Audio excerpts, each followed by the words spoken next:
இந்த பூமியிலே மகிழ்ச்சியாய் வாழ முடியாது என்று கவலைப்படுகிறீர்களா?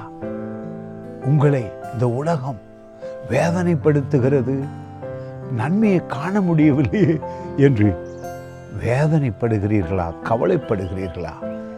தேவன் உங்களை தூக்கி எடுத்திருக்கிறார்.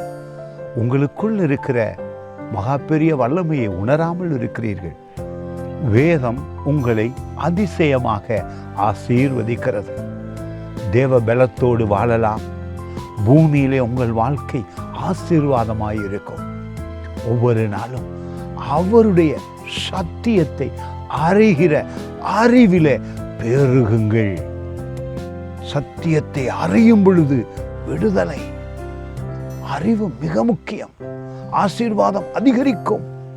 உங்கள் உலகின் வாழ்க்கையும் ஆசீர்வாதமாயிருக்கும். பாருங்கள், 3வது வசனம் 2 பேதுரு புத்தகத்திலே 1 அதிகாரத்திலே சொல்லுகிறது, தம்முடைய மகிமையினாலும் காருண்யத்தினாலும் நம்மை அழைத்தவரை அறிகிற அறிவினாலே ஜீவனுக்கும் வாழ்வுக்கும் தேவ பக்திக்கும், அவரை அறிகிற அறிவினாலே அபிஷேகம் வேண்டிய யாவற்றையும் எல்லா தேவைகளையும் அவருடைய திவ்ய வல்லமையானது நமக்கு தன் அருளினதும் அன்றி.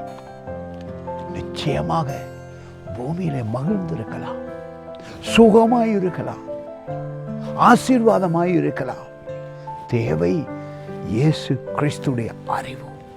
அதை எப்படி பெறுவது? அவருடைய வார்த்தையை தியானிக்க ஆரம்பியுங்கள். அபிஷேகம் பெருகும், மகிழ்ச்சி உண்டாகும், நிம்மதியாயிருப்பீர்கள். இந்த பூமியிலே வாழ தேவையான அவ்வளவு நன்மையும் கிறிஸ்துவுக்குள் உண்டு. God bless you. Praise Garden Ministries, Norton Bridge, Sri Lanka.